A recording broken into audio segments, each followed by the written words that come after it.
Let's be honest with ourselves. What happens to men after marriage? Their circles tighten. The friends they laughed with drift into the background. The hobbies that once lit them up are suddenly labeled selfish, unless they benefit the family.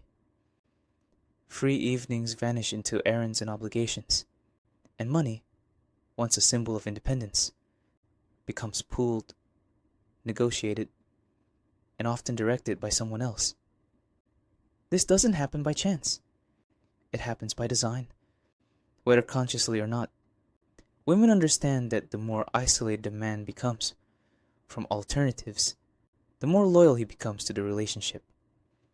Fewer options mean deeper investment. So, gradually, a man's independence is stripped away, not with force, but with encouragement, with reasonable choices that look like love but function as chains. And the trap is clever. It doesn't feel like captivity. It feels like responsibility. His noblest instincts, wanting to be a good husband, a steady provider, a present father, become the very tools that keep him bound. He thinks he's proving his love, when in reality he's surrendering piece by piece. Jung once wrote, "The most terrifying thing is to accept oneself completely." For many men, the scarier truth is realizing how thoroughly they've been domesticated without ever noticing it. Even our language admits it. Ball and chain, getting tied down, taking the plunge. Beneath the jokes, there's an unspoken recognition that marriage often costs freedom more than it grants partnership. The silent script beneath marriage. Here's where it gets more unsettling. The system doesn't just reduce men's independence, it makes them grateful for the reduction. Think about the phrase, happy wife, happy life. It sounds harmless, but it's really conditioning, teaching men to place their partner's emotional comfort above their own needs, desires, and identity.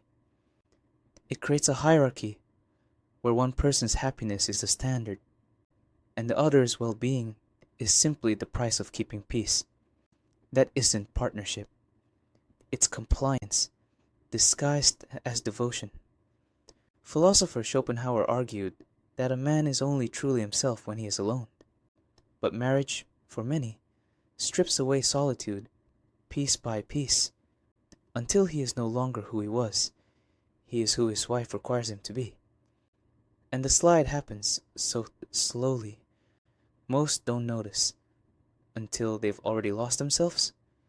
A night out cancelled to avoid conflict, a decision deferred to keep harmony, a pattern of always choosing her preference. None of these acts alone seem catastrophic, but together they add up to a life no longer led, but managed. Evolution wrote the code. This is not about individual malice. It's about evolutionary wiring. For generations, women's survival depended on securing commitment and resources. The ones best at locking down male investment thrived. That instinct is still with us. It's why courtship is full of passion, sex, and shared interests, and why, after commitment, the exchange often flips.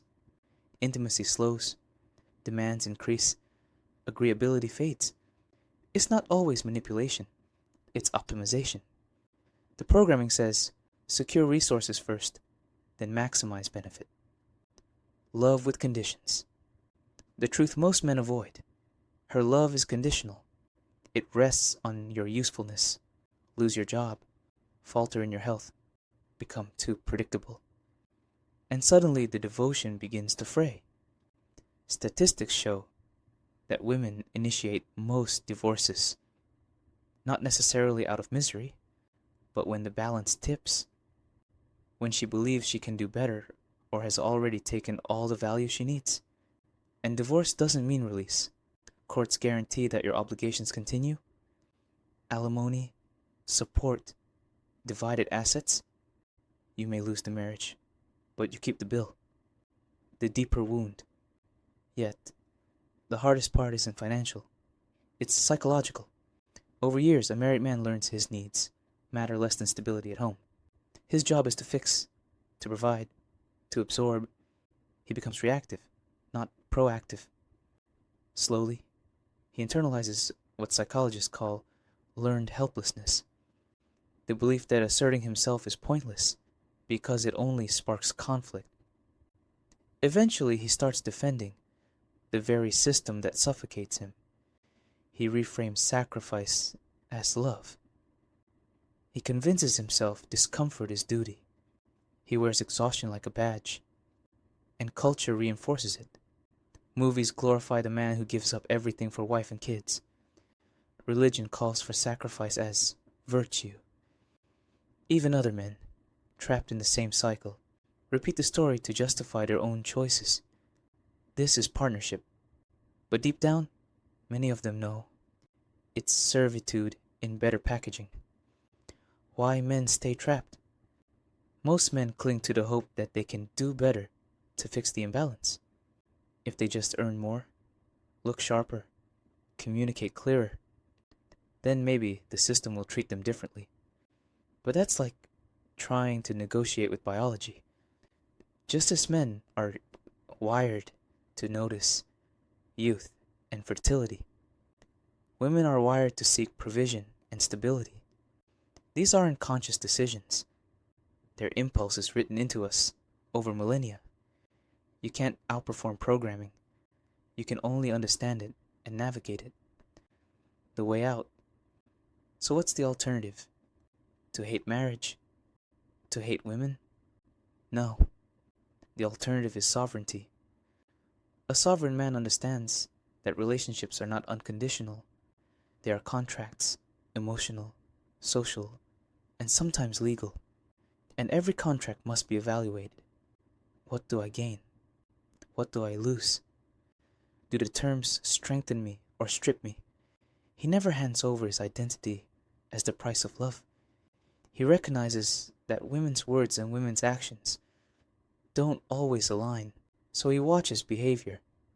And most importantly, he builds a life so rich in meaning that partnership is optional, not mandatory. He cultivates solitude. He invests in brotherhood. He follows his mission relentlessly. He becomes whole on his own. And paradoxically, that independence is what draws others toward him. Scarcity creates value. Self-sufficiency creates attraction. The paradox of desire. The less you need the relationship, the more powerful your relationships become. The less you chase, the more you're pursued. The less you overinvest, the more others invest in you. The less you surrender your identity, the more respect you receive. This isn't manipulation. It's balance. It's the natural dynamic of two sovereign people choosing each other, not consuming each other. The choice. So, every man stands at a crossroads. One path, surrender to the script, shrink into the role, live as duty first, self second. It will earn you approval, but it will cost you yourself. The other path, build so much within you that love becomes an addition, not a replacement. Walk into commitment with clarity, with boundaries, with the ability to walk away if the terms ask you to erase yourself. The first path leads to dependence, dressed as devotion. The second path leads to freedom, and from that freedom to real love. One is easy, one is hard, but only one keeps you whole. Thank you.